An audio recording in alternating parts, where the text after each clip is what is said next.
There is a silence that lives beneath all our noise. A silence so deep that when you touch it, the world itself seems to stop breathing. In that silence, you can hear something ancient moving, something that whispers you were never alone. But imagine a man walking down a quiet street under the fading glow of a dying sunset. His face holds neither sorrow nor joy, only a strange kind of understanding. If you asked him about his friends, he would smile softly and say, "I have none." Not because he is bitter or broken, but because he has seen through the grandest illusion humanity ever built, the illusion that we are separate. You see, most of us live like waves, terrified of the moment we'll crash against the shore, desperately trying to cling to other waves for comfort. We gather people, we collect names, we crave to be seen, liked, remembered, as if those fragile echoes could confirm that we exist. But this man, this strange traveler, has discovered something extraordinary. He has realized that friendship, companionship, connection, these are not things we acquire. They are things we remember. The tragedy of our age is not that we are lonely, it's that we have forgotten the unity from which all connection flows. We believe ourselves to be islands drifting in an indifferent sea, when in truth we are the sea itself pretending to be islands.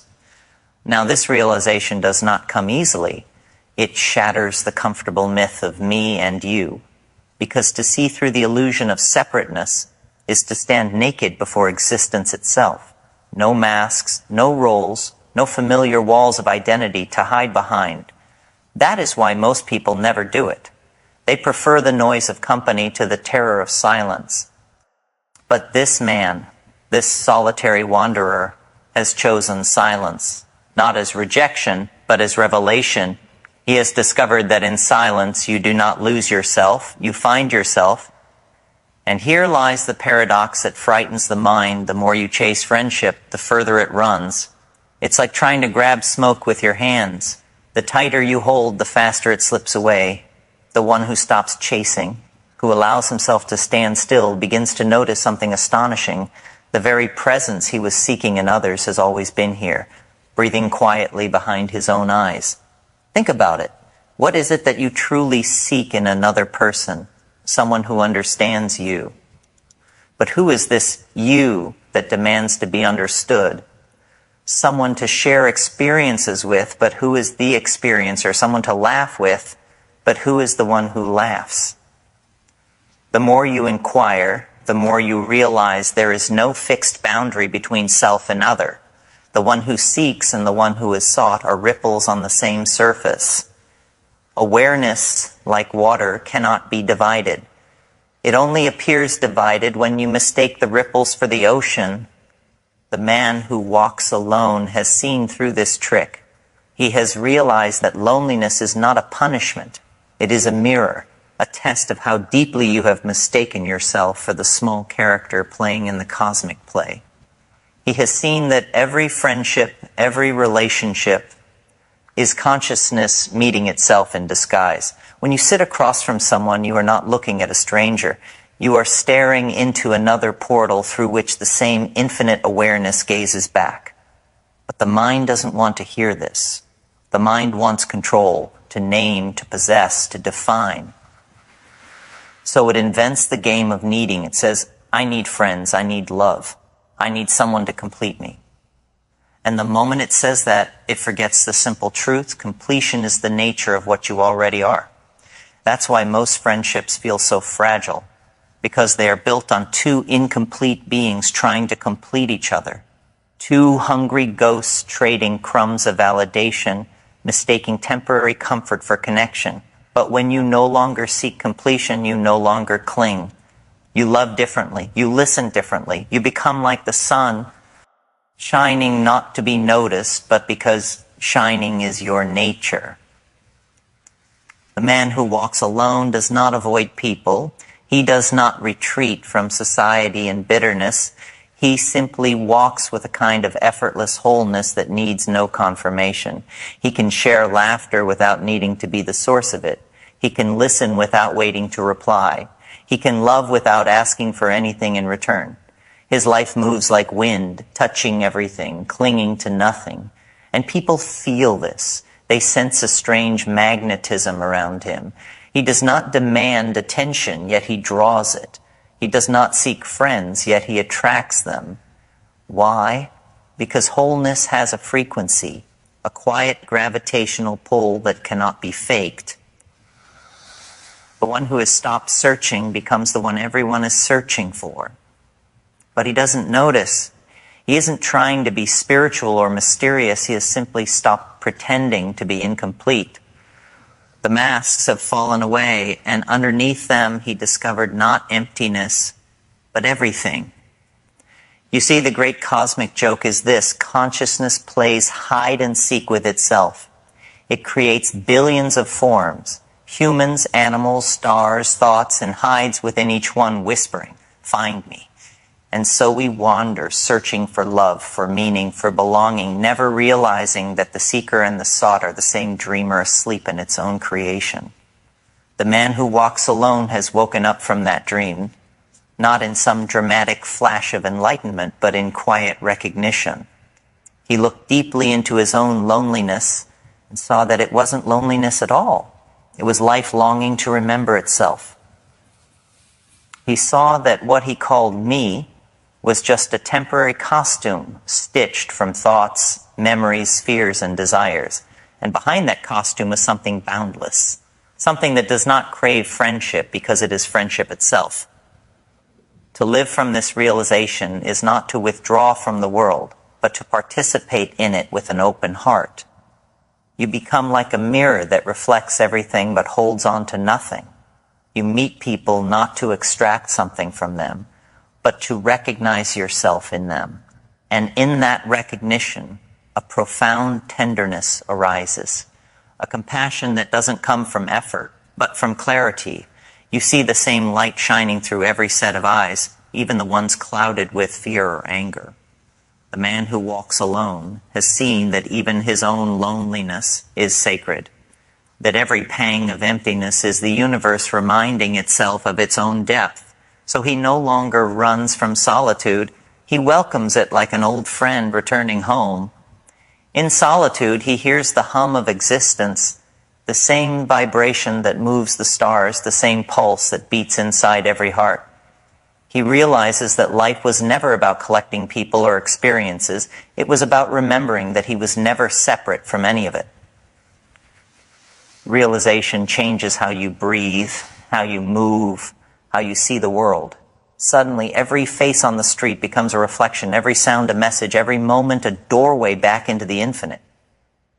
The man who walks alone walks through this infinite city of mirrors, not as a lost wanderer, but as a conscious participant in the grand play of being. He doesn't need to hold hands to feel connection. Every breath of wind against his skin, every flicker of light in a stranger's eyes is a silent reminder. You are the same awareness appearing as two. And so his journey continues, not toward friendship, not toward completion, but toward deeper recognition. He moves through the world like a lucid dreamer who remembers that the dream is his own creation. Every interaction, every sound of laughter, every fragment of pain becomes an unfolding geometry of consciousness revealing itself. He does not withdraw from the play of life. He participates more fully than ever before because he no longer believes the stage is real. The boundaries between inside and outside have dissolved, leaving only the raw immediacy of experience shim, airing in its own awareness. When you no longer mistake yourself for the mask, you begin to see the masks of others with new eyes. You understand why people cling, why they fear, why they build elaborate identities to protect themselves from the vastness of what they truly are. And rather than judge them, you feel compassion. You see their suffering as your own, their confusion as your own forgotten reflection. You recognize that what they call loneliness is simply the echo of the cosmic longing to awaken. The man who walks alone carries this recognition like a secret flame. It lights his path, but does not burn him. It gives warmth, not because he guards it, but because he allows it to shine through everything he does. There is no need to preach. no desire to convert, for truth speaks most clearly through the quiet presence of one who has stopped pretending. He listens to others not to respond, but to witness the dance of consciousness exploring itself through another form. Sometimes he still feels the old currents of emotion, waves of longing, memories of companionship, but they pass through him like wind through a forest. Nothing sticks. He knows that what he once called emotions are simply movements in the grand field of awareness, each wave arising and dissolving without leaving a trace on the infinite ocean beneath. He can laugh and cry, love and lose, but within him there remains an unshakable stillness, a silent witness untouched by the turbulence of the world.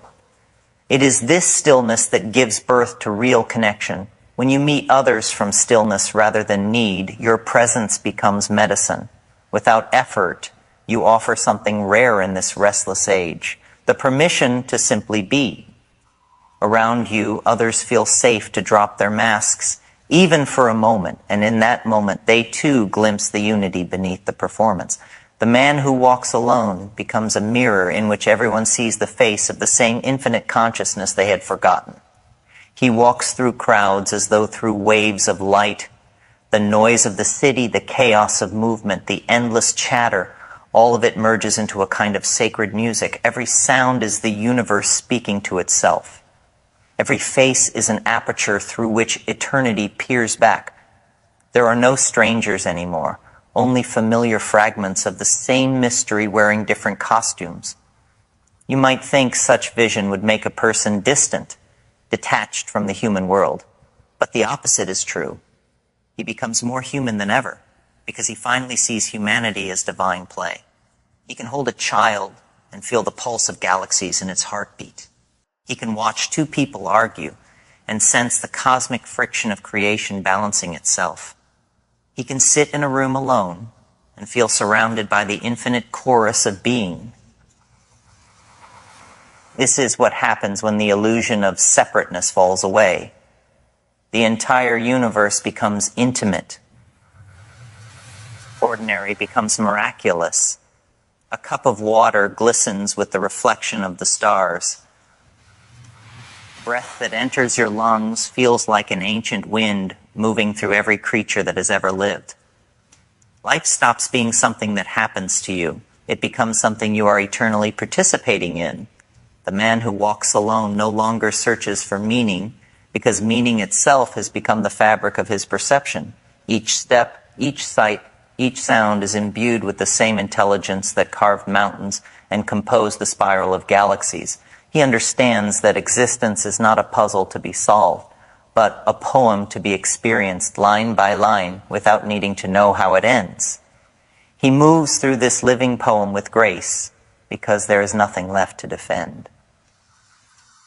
The ego, the little voice that once shouted, "I must be seen, I must be loved, I must be remembered," has quieted. In its place arises a deeper voice, not of words, but of knowing. It whispers, "You are the seeing itself." And in that seeing, all fears of loss, all hunger for validation dissolve. What remains is clarity, crystalline, effortless, eternal. And yet, this clarity does not make him immune to the human condition. He still feels the ache of beauty, the sting of grief, the rush of joy. No longer imprison him. There are waves on the infinite surface of consciousness, and he has remembered that he is the ocean. So he lets them come and go without grasping or resisting. Life flows through him like music, and he becomes the silent listener of his own melody. Sometimes he passes by people entangled in their dramas, desperately clutching their phones, their identities, their endless stories of who they think they are. He smiles gently, not with superiority, but with understanding. He has been there. He knows how convincing the dream can be. He knows how painful it is to believe that you are alone inside your own skull, cut off from the living tapestry of being. And he also knows the indescribable relief that comes when that illusion breaks. when the walls fall and the infinite rushes in like light through an open door. Every now and then someone will stop him and ask, how do you find peace? How do you walk through the world without fear? And he might answer, because I finally realized there was nowhere to go. There was never anyone else to become. But most of the time he says nothing at all. His silence speaks louder than any philosophy. It says, look around, everything you're seeking is already here. Through this understanding, love changes shape. It ceases to be an exchange and becomes an atmosphere. Love becomes the gravity that holds existence together. It no longer depends on particular people or outcomes. It is the raw recognition that everything is the same essence, exploring itself through endless form. When you know this, even the smallest gesture, a glance, a breath, a step, becomes an act of love. The man who walks alone breathes this love the way others breathe air. He does not think of it, he does not name it, he simply moves in harmony with it. He does not need to be taught compassion, for compassion is the natural fragrance of awareness when the illusion of separation dissolves. He can sit with pain without trying to fix it, and in that simple presence, healing begins. There are moments when he feels the entire planet moving within him. The birth of stars, the decay of old worlds, the laughter of children, the silence of deep space. All of it happens inside the vast chamber of awareness that has no center and no edge. To live from that place is to be utterly free. Not in the sense of escaping the world, but of belonging to it so completely that there is no longer a you and it. And still he walks. Each step is a reminder that being is a miracle. Each encounter is an echo of the same cosmic song. He knows now that the path was never leading anywhere. The walking itself is the destination. The unfolding of awareness is infinite, and he is both the traveler and the terrain. Sometimes the world tests him, storms come, people leave, shadows rise, but even then he does not fall into despair. He watches the storms from within the unbroken sky of consciousness. He understands that every disturbance, every loss, is another opportunity for the universe to rediscover itself through contrast. Without darkness, light could not know itself. Without silence, music would have no form. So he surrenders completely to what is, not as resignation, but as participation. To surrender is not to give up. It is to align with the flow of the entire cosmos. It is to realize that life knows how to live itself far better than the mind ever could. In this surrender, the man who walks alone becomes indistinguishable from the life that moves him. He is not seeking transcendence in some distant heaven. He finds it here, in the texture of the present moment, in the rustle of leaves, the hum of machines, the pulse of blood in his temples. Each sensation is a doorway, each instant a revelation. The sacred is not hidden be. Behind the ordinary, it is the ordinary, seen without the filter of separation. He does not need certainty anymore. Mystery has become his closest companion. He understands that the universe is not meant to be conquered or solved, but to be loved in its vast, unknowable beauty. And in loving it, he becomes it. He keeps walking, not because he must, but because walking is how existence celebrates itself. Each footstep dissolves the distance between dream and dreamer, between seeker and sought, between the wave and the sea. And when you begin to see it, really see it, the architecture of this illusion, the grand theater that has convinced you of its solidity, something inside you starts to tremble. Because if this whole construct, this grid of identity and approval and belonging is made of dreams, then who are you when the dream dissolves? What remains when all the masks of meaning are set down? You feel it, don't you? That strange vibration that runs beneath all things, the silence behind the voice, the watcher behind the face. It is the same intelligence that looks out of every eye, the same awareness dressed up in a billion disguises, pretending to be separate, pretending to be you and me and them. And when you see through it, when you finally remember what you are, the game loses its hold. The need to be accepted, to be validated, to be loved. It evaporates like morning mist on a rising sun. The paradox is that the very loneliness you feared becomes the doorway to everything, because the one who felt alone was never you. It was the dream of you, the personality, the costume, the temporary configuration of memory and fear. The cosmos built this illusion so that it could rediscover itself through forgetting. Every heartbreak, every exile, every rejection, it was a movement in the grand symphony of remembering. But we have been hypnotized. We built our entire civilization on the assumption that the self is fragile, incomplete, and must constantly be protected from the world. Look at how we live. Every advertisement whispering that you are not enough, every system designed to keep you yearning. And so we become servants to the machinery of becoming, never realizing that what we seek is already breathing through us, quietly, patiently, like a lover waiting for recognition. When McKenna spoke of the universe as an organism, he wasn't speaking metaphorically, he meant it literally. This entire reality is alive, not metaphorically alive, but conscious. The trees are its lungs, the rivers its bloodstream, the stars its neural sparks, and we, each of us, are its thoughts, walking around, forgetting that we are part of one enormous dreaming mind. When you look deeply enough, even the atoms whisper this truth. Nothing is isolated. Every vibration touches every other. And so, what is loneliness in such a universe? It is an error of perception, a trick of focus, like staring at one note in a symphony and forgetting the music. You were never isolated. You were the whole song all along, momentarily echoing as a single voice. And yet, this illusion of separation, this aching sense of being a solitary witness, it has a sacred function. It is how the infinite learns compassion. It is how eternity tastes time. We came here to experience this exquisite tension between everything and nothing, between knowing and forgetting, between the cosmic and the personal. You cannot know the vastness of your being without first feeling the limits of your cage. You cannot recognize light without walking through shadow. This is why every soul must walk alone for a time, not as punishment, but as initiation. The ones who walk alone are not lost. They are the scouts of the species. They wander the deserts of consciousness to bring back maps for the rest. They are the mystics, the poets, the madmen who refuse to be hypnotized by the ordinary. Society calls them strange because they no longer play the game, because they see that the emperor was never wearing clothes.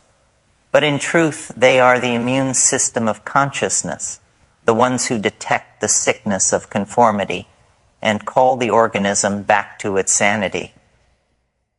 If you have felt out of place, it is not because you are broken.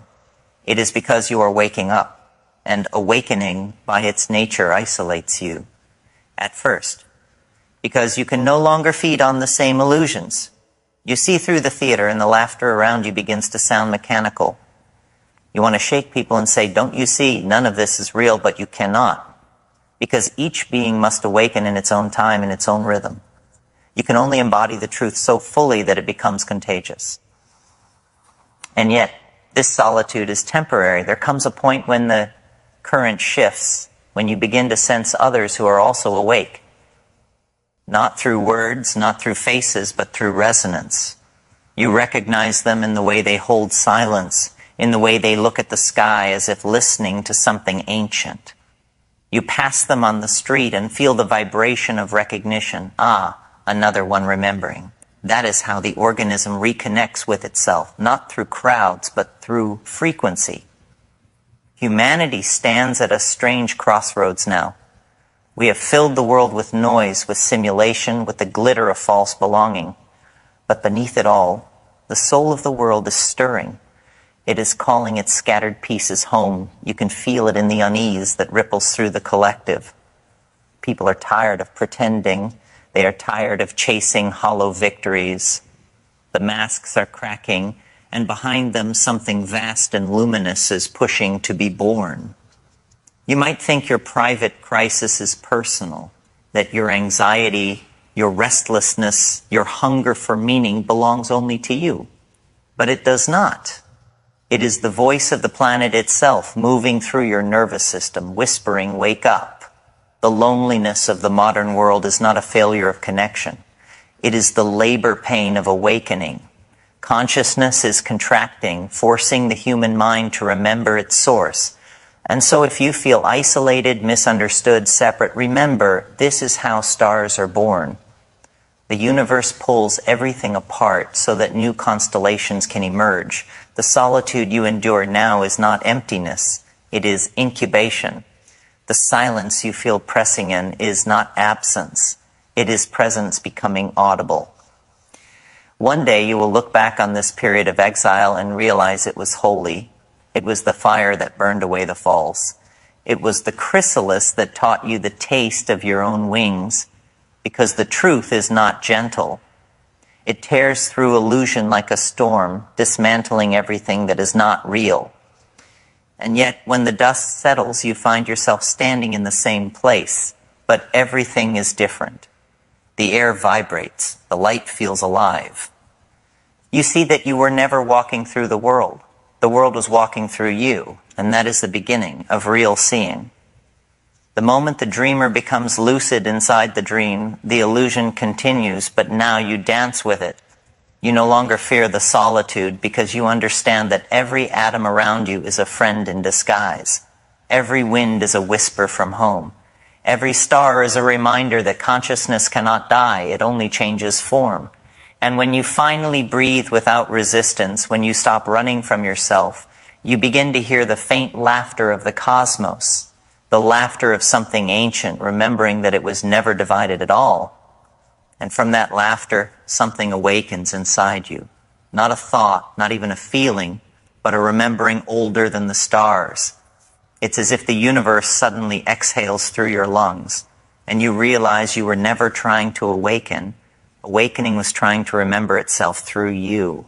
All your struggles, your searching, your heartbreaks, your loneliness, they were the ripples of that remembering, the movements of consciousness turning its gaze inward. You see, how everything fits. Every person who left was not a loss, but a hand-removing illusion. Every failure was not punishment, but precision. A divine geometry rearranging you into alignment with your real path. The moments you cursed as meaningless were the very coordinates leading you back to yourself. What once seemed chaos now gleams with secret order, like constellations revealed by darkness. And suddenly life no longer feels like something happening to you. It feels like something happening through you. An endless act of creation, rising and falling in rhythm with the cosmic breath. The same energy that grows trees, births galaxies, and spins atoms is the same pulse that beats in your chest. You are not separate from existence. You are existence localized for a brief and beautiful moment. That's why the mystics smile when the world calls them mad. Because they have seen behind the curtain. They've tasted the source, the living intelligence that dreams reality into form. And once you've seen that, once you've truly seen, you can never again believe you are small. You can never again kneel before fear or worship the false gods of status, approval, and security. Because you have found the cathedral inside your own awareness. The man who walks alone is no longer lonely. He walks with the silence of stars as his companions. He speaks to the rivers as though they were old friends. He stands in the wind and recognizes it as his own breath moving through another form. The division between me and world collapses like a mirage in the sun. He has discovered that everything, every atom, every sound, every tear, is the same consciousness, endlessly rearranging itself to tell stories to itself. And yet he does not withdraw from the world. He returns to it quietly, humbly, but changed. He laughs more easily. He listens deeply. He carries the fire of the cosmos behind his eyes, but he does not announce it. He moves through crowds unseen, yet the air seems to shimmer slightly when he passes. Because presence speaks louder than words. Awakening is not something you perform. It is something you become. The great secret is that the universe hides itself inside you, waiting to be discovered not by running toward light, but by daring to enter your own darkness. Because in that darkness, the boundaries melt. You realize that even your pain was sacred. Even your confusion was a form of guidance. The divine never abandoned you. It disguised itself as your own struggle so that you would have to go inward to find it. Every tear you cried was the ocean longing to taste itself again. Every breath you took was a ritual of remembering. And every silence you feared was the universe whispering, "Welcome home." The illusion of separation collapses not through philosophy, but through surrender. When you stop trying to control the story, you begin to feel the storyteller. The current carries you, and you laugh because you realize you were the current all along. This is the liberation McKenna spoke of. Not escape from the world, but the recognition that the world itself is a projection of your own infinite mind. And then something astonishing happens. Love returns. Not the fragile, conditional love that comes and goes with approval, but the cosmic kind, the unbreakable pulse that flows through everything. You begin to love people not because they please you, but because they are you, wearing a different mask. You love the trees because they are your lungs. You love the stars because they are your memories of eternity. You love even your enemies because they were the challenges you set for yourself to remember what compassion feels like. This is not philosophy, it is direct experience. It is what McKenna called the felt presence of immediate experience, the state where thought dissolves and everything vibrates with sacred aliveness.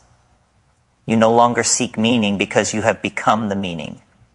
Life itself is the ceremony. Each breath is an offering. Each moment a revelation. And when the illusion fully cracks, you no longer ask, "Who am I?" because the question itself dissolves in the vastness of what you are. You realize that you were never a person trying to find God. You were God pretending to be a person, to experience what it's like to forget. Every lifetime, every birth, every death was the same consciousness exploring its own infinite possibilities. You laugh again, not with cynicism, but with pure wonder. How extraordinary that eternity could dream itself into such fragile beauty. How strange and miraculous that infinity could choose to experience time and love and loss, all to feel the thrill of rediscovering itself again and again. The cosmic joke is that there was never a journey at all. The destination was here, always here, patiently waiting beneath the noise of thought. And now the man who walks alone stands still. The world hums around him, but he no longer chases or flees. He feels the rhythm of existence moving through him like a pulse, a song without end. He realizes that peace was never the absence of chaos. Peace was the realization that chaos was also divine. He smiles because there is nothing left to seek. The seeking burned itself into seeing. The illusion dissolved into laughter. The story folded back into the silence from which it was born. But the journey doesn't end. It never ends. Dream continues. Infinite, playful, sacred. You wake up each morning and step back into the dance, knowing it's all a beautiful hallucination. But now, you dance consciously. You play your part with grace. You love fiercely. You forgive quickly. You speak softly. You walk gently. Because you understand that every step you take is the universe feeling itself, and that is the ultimate awakening. To realize that existence was never asking you to escape it, but to love it wildly, completely, without reservation.